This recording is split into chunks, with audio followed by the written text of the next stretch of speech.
I'm going to go ahead and show you guys how to do windows on your building. The expectations for this project is that every one of your buildings do have windows. So when you're doing your windows, the first thing you're going to do is start out by drawing your vertical lines. So you can go ahead and decide how large do you want your windows. So I did my 2 vertical lines first. Now I'm actually going to do a large window and then I'm going to break it up into smaller windows, and that's just a little bit quicker. Now since we're over here on the right side, we're going to go to the right vanishing point. So I'm going to line up my ruler with the bottom of that first vertical line, and I'm going to line it up over here to the right vanishing point. I'm going to stop when I get to that second vertical line. I'm going to do the same thing with the top. So line that up with the top of your vertical line and your right vanishing point, and then keep going until you get to that next one. I need to extend mine a little bit. I have a large window here. You can do 2 things with this. I can keep it as in I'm making the windows, or I could also turn it into like a little sign. I'm going to split this up so I have 2 different windows. So now I can just break it up into however many windows that I want. So I'm going to split this one in half. Then I can just erase that little middle part, and I have 2 windows. So that's just a way that you can do quick windows. Same thing like over here for my little skyscraper. If I wanted to, I can make multiple windows at a time. So maybe I'll do whole windows all the way down. And then the top and the bottom of these, I can go to my right vanishing point because I'm on the right side still. Top and the bottom. And then I could break these up into multiple windows, and I'm just making sure that all of these orthogonal lines are still going to my vanishing point. And you notice that what I do is I'll hold this down over here and then pull this part down so it can kind of go up and down, and it's still lined up. And I'm going to keep going all the way down, and again I'm just doing a lot of windows at one time to make this look like a little skyscraper. So these are just different ways that you can create windows. Of course, you don't have to do yours like this, but hopefully you could use this method perhaps somewhere in here. And then now I could finish up by doing some more vertical lines to create these into separate windows. Whoops, I don't like that. Just trying to get that evenly spaced so I can get 3 windows in here. So now I have rows and rows of windows. So next thing I'm going to do, I've shown you how to do some windows. Let's do a door, which would be the same thing. Now I'm going to go ahead and do my door over here on the left, just so you can see, like if I'm on the left side, I'd be using the left vanishing point. So I'm going to go ahead and do some doors over here. So I'll start out with my vertical straight lines, making sure that those are straight, otherwise you're going to look a little crazy over here. And then I'm going to line up that top orthogonal line with that left vanishing point. Now the reason I made my doors so big is I'm going to split this in half and have like a little double door happening.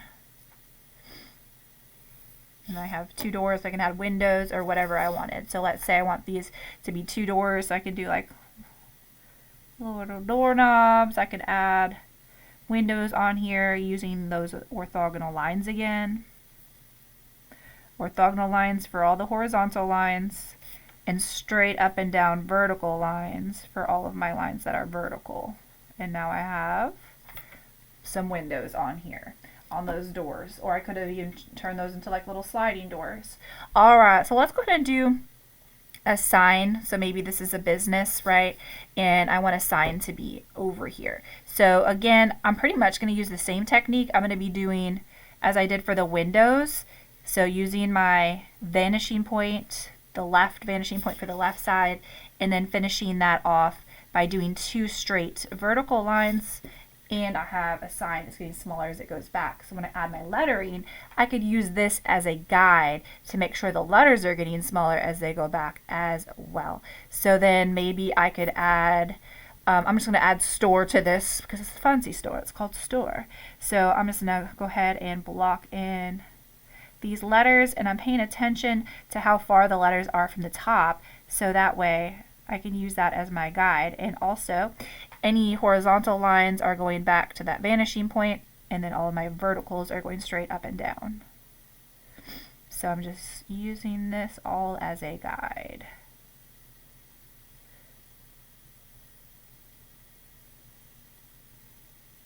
And then I have my store sign, and the letters are getting smaller as they go back. I could make that fancy if I wanted, using some different letters or whatever I wanted.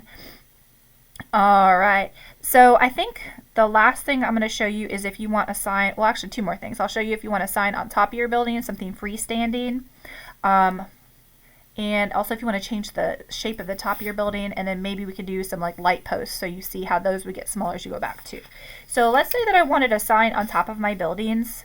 So I'm going to go ahead and show you a top of the building that has a roof on it, how to add a sign. So the first thing I want to do is going to be easy peasy. I'm just going to draw a flat sign. So my vertical lines, and then I use, since again this is on my left side, so I'm going to use my, right side, so I'm going to use my right vanishing point for the bottom and the top.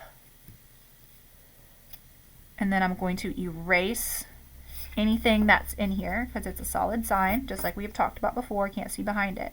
So right now it looks like a piece of paper. I want this to have depth to it or look three-dimensional. So what I'm going to do is I'm going to put a little thickness here, and so I'm going to actually take these now to this side.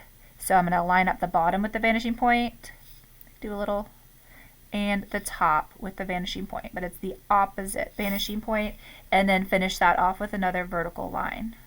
So now my sign has a little bit of thickness to it. I'm going to do the same thing over here. So this might be kind of tiny, but I'm going to, oh, you know what? I can't even see the top, so I don't have to worry about that. So there you go. So now I have a sign that has a little bit of thickness to it. I could put some like little feet on this if I wanted to, so it's standing up. And I made a sign, so I'm just going to put sign on here.